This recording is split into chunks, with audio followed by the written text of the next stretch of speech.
G'day guys, Matt Brand here. Check this out. It's my Mk5 Golf GTI. Today's actually a bittersweet day because even though I'm finally getting around to reviewing this beast, the best GTI ever made, I've also listed it for sale. Yes, this is for sale right now, and you can check the link in the description below if you want to buy it. But I think my time with this has come to an end. But I still want to show you guys why I genuinely believe it's the best GTI. So as always, we're gonna look at the exterior, we're gonna move on to the interior, see what that's like.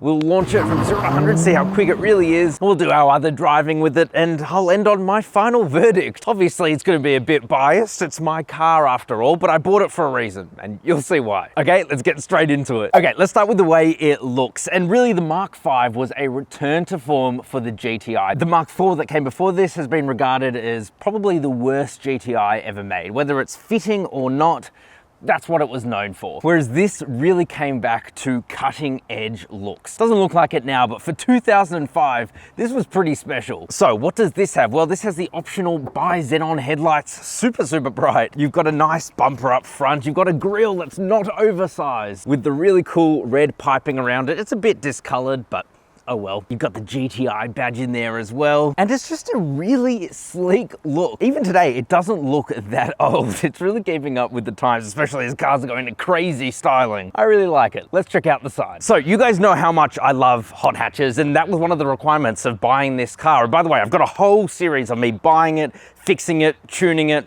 I've linked that playlist down in the description. But I mean, this doesn't get more hatchy than this, does it? So first of all, let's talk about the wheels. Yes, they are horrifically scratched, but it wasn't me, I swear. They're the perfect size, 17 inches, and I've wrapped them in Michelin Pilot Sport 4S's, so they're pretty much brand new tires, and they're the ones that I would highly recommend on any hot hatch. They're awesome. I mean, there's not really much else to talk about the side. Obviously, no keyless entry and go. This is from 2005 after all. We do have the optional sunroof though. That was a nice option, except a real pain in the bum. As part of that series, you can see me fixing that. That was quite expensive. But yeah, it really keeps the hot hatch kind of method of wheel in each corner and minimal overhang.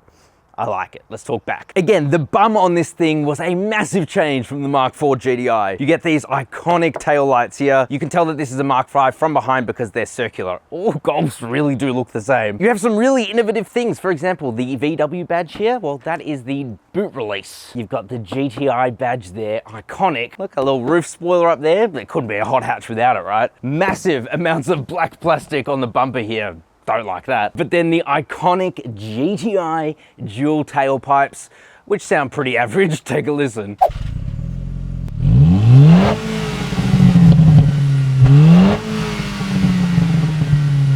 I don't know if I'd call this the best looking GTI ever, but it is a very good looking car even to this day. When I see them on the road, you know, they don't look old to me like a lot of other cars do. But let me know what you guys think of the looks down in the comment section just below that like button, and subscribe if you're new to the channel. I'd love to have you around, especially if you want to see a full review of my SsangYong Chairman, because that's coming. Okay, let's talk interior. Okay, so what's the interior like? Again, this shocked me when I got into it. I didn't expect it to be this good. I guess you have to remember the Mk5 came from a time before Volkswagen, you know, went through a few scandals, you could say. And so a lot of attention was made to making this car pretty luxurious. For me, there's no really better way to say this than with the door. You see, on the door sill, you have soundproofing material. You won't find that in a Mk8 Golf. And it's so sturdy, robust, it's really quiet within here. So overall quality, it's pretty good. It's soft-ish plastics, and they've stood the test of time. This car is almost 20 years old, which is unbelievable. Some of them are a bit more brittle. For example, you can see here I've broken that because I installed a new head unit. We'll talk about that. And I broke the plastic around the lighting. It's a long story. Everything still works. It's just cosmetic. We might as well talk about what made me break it, which was this RCD 330 unit here. There's literally whole subreddits dedicated to these units, but essentially they are still made for the Chinese market by Volkswagen. You can buy them off AliExpress, and it literally modernizes this interior to another level. I've got Apple CarPlay, Android Auto, no navigation. I don't care about that because I use Apple CarPlay anyway. And it's super snappy, responsive. It's what you'll find in a lot of current Volkswagens, better than the new shit they put in the Mk8, which is so glitchy. This just works. My only complaint is with the volume button, which triggers OCD, but apart from that, it's awesome. Even the climate controls, I'm so impressed by because one, they're really easy to use. Again, not like the trash you get in the Mk8 GTI, but they've also got dual zone climate control and you've got heated seats too, which still work and they work really, really well. German practicality within here is on another level. Again, better than a Mk8 GTI. For example, in the center armrest here, you get air conditioning. You get air conditioning inside your center armrest. That's impressive. Not an enormous amount of storage, but still very good. Underneath this slidey part here, you get a couple of cup holders. And unfortunately, this one doesn't have it, but there used to be a little bottle opener here, and a lot of them have been lost, including this one, which is a bit of a shame. You've got a little storage area up here, not a huge amount, and a bunch of coins in there. Whoever buys this car will get a bit of a discount. And here in the glove box, which is felt lined, it feels really nice, a massive amount of storage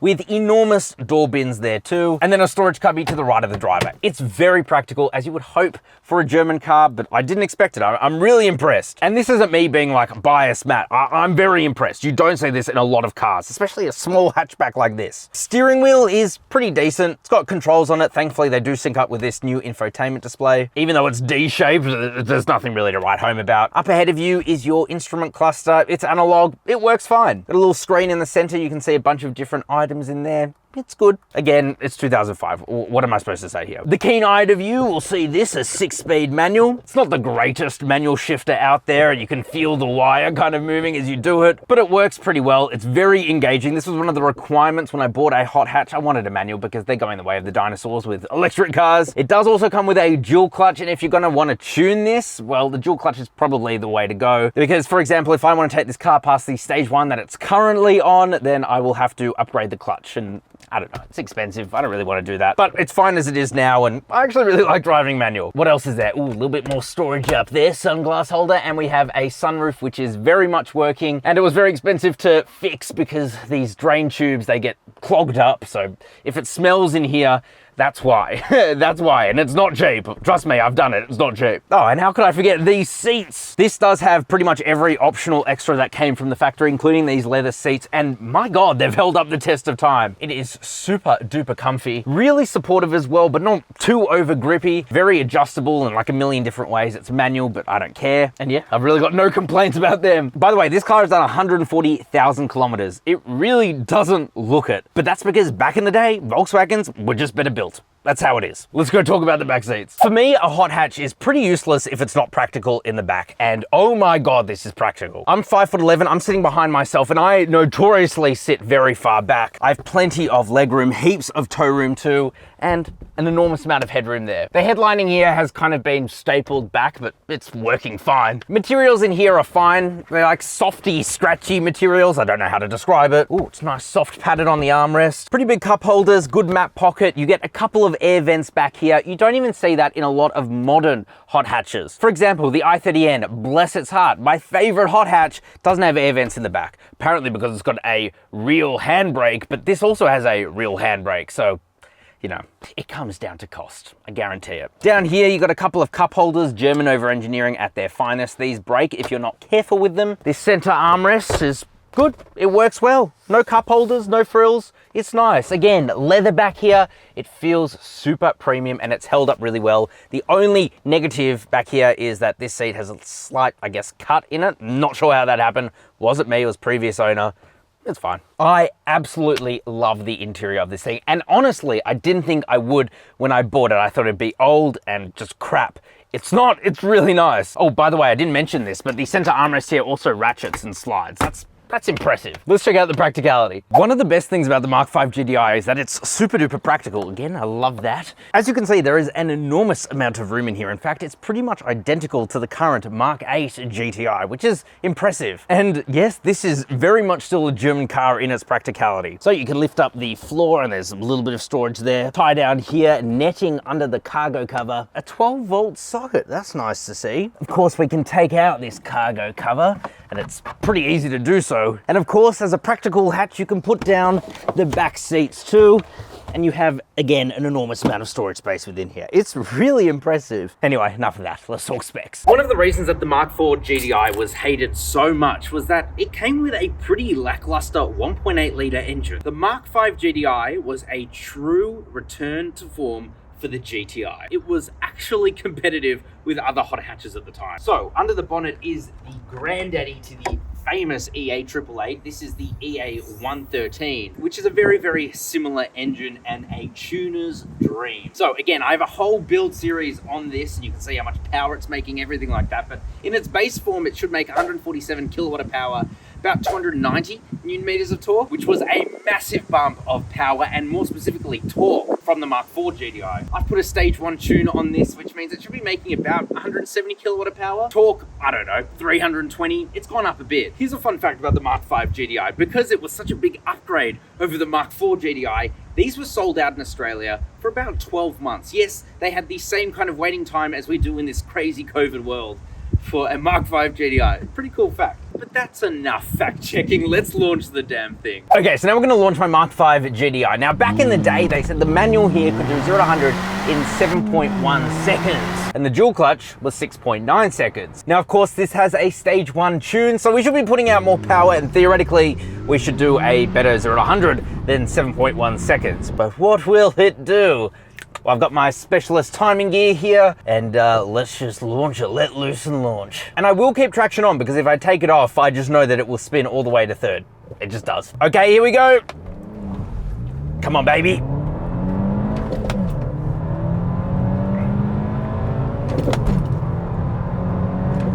Okay, 0 to 100 in 7.46 seconds. Oof. At risk of burning out my own clutch, I'm not gonna launch it again. But I will say the best time I've ever had in this was about 7.1 seconds, which is actually decently quick. Alrighty, so we need to merge onto a highway. Let's go.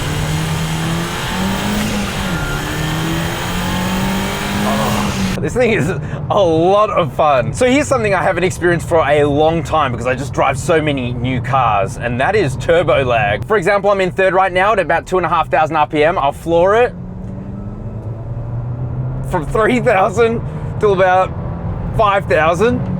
It pulls really hard, but everything above and below it is kind of dead, which, to be honest, it's just a lot of fun. It means that you have to keep this car within its peak power band, and when you get it there, it pulls really hard. Now, for those of you who know your engines, you'll know that the EA113 in this car is paired with the KO3 turbo. Later cars like the Mark 6 come with the KO4, which is a bit of a bigger turbo, has more tuning potential, but you can still get quite a lot of tuning out of this standard KO3. And you can do a KO4 swap, and this car is extremely modifiable and pretty reliable too. The only real thing you have to watch out for in these is making sure that the timing belt and the water pump are changed. Anyway, let's get back to how this thing drives, and we'll start with suspension. Man, this thing is so well dampened. The suspension isn't really hard and crashy like you'll find in hot hatches today. Hot hatches today are becoming more and more extreme. This is so much more comfortable, it's not funny. It's even more comfortable than the Mk8 GTI with its 15 setting adaptive dampers. It's that good. Hang on, we gotta give this thing some sauce. Second gear pull. I love it. And man, the induction noises of this car is stupid. In fact, I'm gonna open this a little bit so you guys can hear. It's just the dumbest thing ever. It's so dumb. I love it. But yeah, it handles really well despite being on softer suspension. And we're about to head up to Saucy Corner, and that'll be the real test for this car, but I think it'll handle pretty well. Now, there's no limited slip diff or anything like that, but it steers really well. It really doesn't need a diff, although it would be nice, but it doesn't need it. Again, that's a modification you can make, and it's not too expensive either. First gear feels like it's got nothing in it. Second gear is where it pulls. In terms of the shifter itself, it's fine.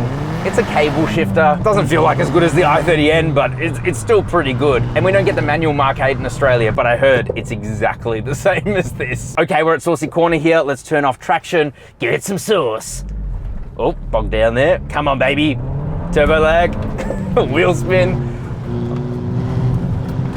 Understeer. But you know what? It still handles really well. Steering is a bit maybe on the light side. Not uncommon for a car of this year. Do you know what? I take that back. It's pretty precise. You just got to be careful because it doesn't have the mechanical grip of hot hatches these days. Pretty close, especially with these tires. I'm so glad I put these tires on. For those interested, it's got an APR stage 1 tune on it. and it's a really good tune. All the things that could be viewed as faults, the turbo lag, the slight torque steer, to be honest, they're characteristics of hot hatches that I love. It means you kind of have to give more thought when you're driving. It's still a very easy car to drive, let me tell you. And compared to other cars of its time, like the Ford Focus ST, it drives so much more maturely than those cars. It's not funny. And this is what it was actually praised for at the time by motoring journalists, people like me. There's no sport modes or modes in general. You get one tune, and if you want to drive it completely sane like I am now, fine, great, do it. And if you want to be a bit of a hooligan, you definitely can. I'm kind of getting sad now to sell it, but you know, it's time. One more bit of sauce, come on. All right, let's get into my final thoughts. Okay, so what's my final thoughts on the Mk5 GTI? I reckon that this is going to be the car that I regret selling. It's a lot of fun. It's got plenty of power. You can tune the snot out of these things and make even more power. It's super practical, really nice on the inside, great drive. I think the looks have held up really, really well. What's not to love about it? They're pretty cheap. You can pick them up pretty decently cheap, especially in this COVID world where everything's super expensive at the moment. It's a winner in my eyes. I'm gonna be sad to let it go, but I think it's time. But I'm curious, what do you guys think? Let me know down in the comment section, just below that like button. Subscribe if you're new. I'd love to have you around and you can see what I choose to pick up next. Let me know what you think I should pick up next, actually. I don't know yet. Anyway, thank you guys very much for watching, and as always, I'll see you next week.